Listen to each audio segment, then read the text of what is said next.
Hi, everyone. Welcome to this short series of interviews with our artists from the Synapse Violin Summer 2024 Composition Workshop. Today, we have the pleasure of interviewing our featured violinist, Leah Usher. Hi, Leah. Hi, thanks so much for having me. Thank you so much for joining us. So, violinist, violist, composer, and the visual artist Leah Usher is an avid performer of contemporary music and creator of new artistic works. Leah is the executive director and violinist of the Rhythm Masses String Quartet and co-creator of Meaningless Work with Nicole Kuster. Leah regularly performs with New York-based ensembles such as International Contemporary Ensemble, Thalia Ensemble, and SEM Ensemble. She formerly served as solo violist of No So Sinfoniata and co-principal viola of the Arctic Philharmonic.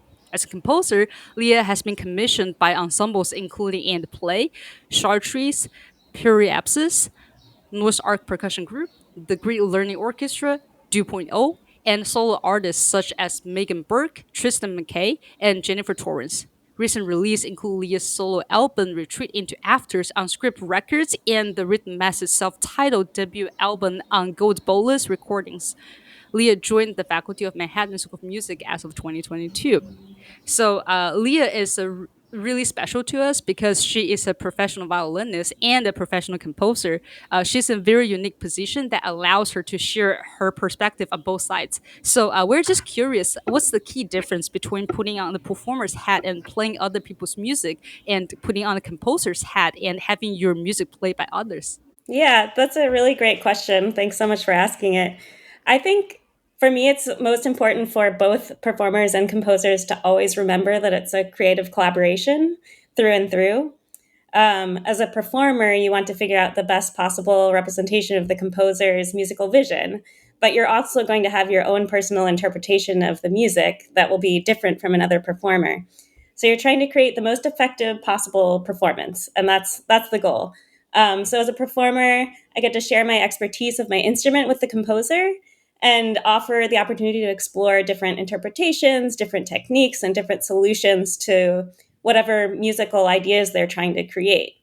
On the other hand, as a composer, then my first goal, if I'm creating a piece that has a physical score, which is the first thing we have to establish, Right. is that to create a score that best represents the musical idea that I want to portray. So that's I take that on as my job, and that doesn't mean at all that the music has to be determinate. It could mean most of my music actually contains some degree of improvisation. So my goal is to provide the exact information that will create like a musical scenario that I'm interested in. Whether that's a graphic score, or text instructions, or traditional notation, you're just creating a scenario and making that as clear as possible to the person you're giving it to.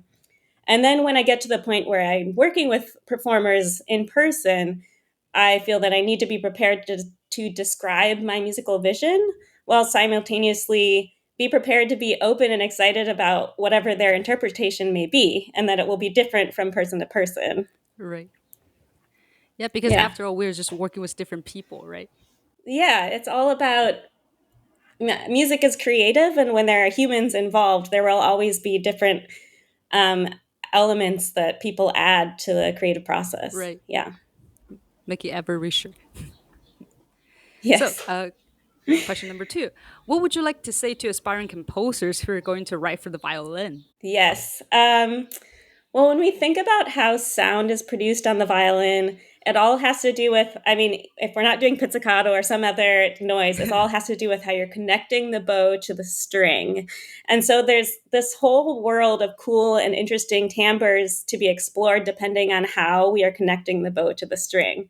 And so we have the distance between the bow from the bridge and molto solpant to molto Hmm. soltasto, and there's such a wide range of timbre in that area. And then we also have the combination of bow speed and bow pressure. And if we slow our bow speed way down while using a normal amount of pressure, we get the sound called overpressure, which has a gritty and textural quality. And there's a whole spectrum of different ways of intersecting these techniques to create different timbres. And I think utilizing those kinds of options on the instrument can create even more depth to your musical idea. So I would say, like, studying composers like Kaya Saryaho and Anna Thorvaldsdottir, those are two people that I think have a very clear way of notating those kinds of timbres.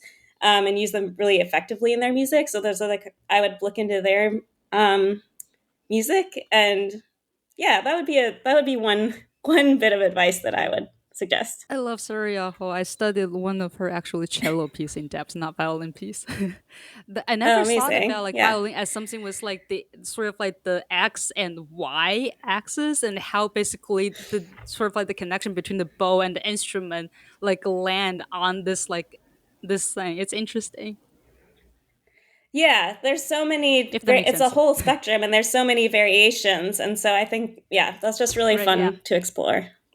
Yeah. Well, thank you so much, Leah. Yes, thank you. I'm really looking forward to seeing everybody's pieces. Oh yeah, and we're so looking forward to working with you. I'm sure they are as well. So on that front, Yes. application is currently open, and it will still be open for the next 6 weeks. Join us now. There aren't any like selective process. If you want to write for Leah, like write for violin and work with us, register, join us. We look forward to working with you in July.